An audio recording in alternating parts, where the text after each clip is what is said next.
LC team દ્વારા આ આયોજન સફળતાપૂર્વક કરવા.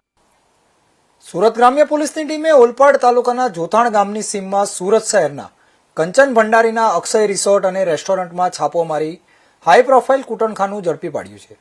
પોલીસે ગુના સ્થળેથી થાઇલેન્ડની યુવતીઓ સાથે રિસોર્ટની રૂમો ભાડે આપનાર માલિકનો પુત્ર અક્ષય ભંડારી, રિસોર્ટમાં લન્નાઓ સાથે શરીર સુખ માણનારા ગ્રાહકો તેમજ ત્યાં ગ્રાહકો પાસેથી રૂપિયા વસૂલતા 2 શખ્સો મળીને કુલ 9 આરોપીને ઝડપી લીધા હતા. પોલીસે આ ગુનામાં કુલ રૂપિયા 20,62,630નો મુદ્દામાલ કબજે લઈ ગુનાના સ્થળે હાજર ન મળેલ રિસોર્ટ ભાડે રાખનાર ઇસમ અને દેખરેખ રાખનાર ઇસમ મળી બંને શખ્સોને વોન્ટેડ જાહેર કર્યા છે. ઓલપાડ પોલીસ, એલસીબી અને એસઓજી પોલીસ તથા એન્ટી હ્યુમન ટ્રાફિકિંગ યુનિટ મળી જુદી જુદી 4 પોલીસની ટીમ ઓલપાડ પોલીસ મથકની હદમાં પેટ્રોલિંગ કરી રહી હતી.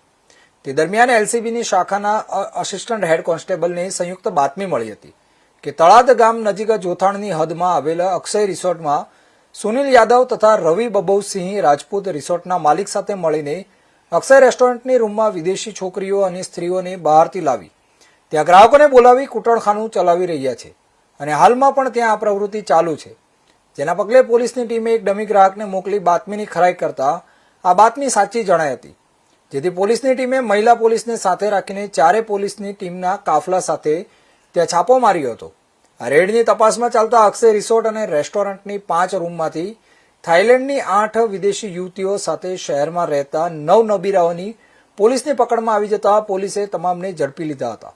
જ્યારે કૂટણખાનું ચલાવવા ગ્રાહકો શોધીને તેઓને રિસોર્ટ ઉપર મોકલતો આરોપી અને રિસોર્ટની દેખરેખ રાખતો ઈસમ ગુનાના સ્થળે હાજર ન હોવાથી પોલીસે બંનેને વોન્ટેડ જાહેર કર્યા હતા.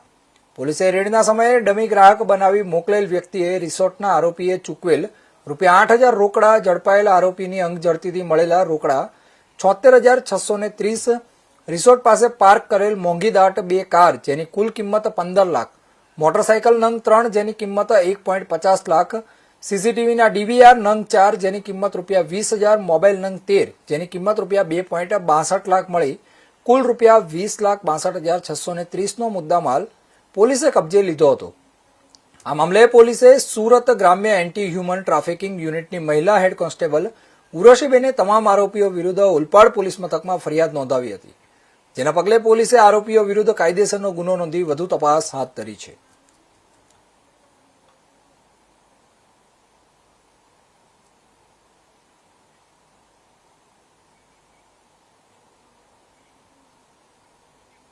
સમાચારમાં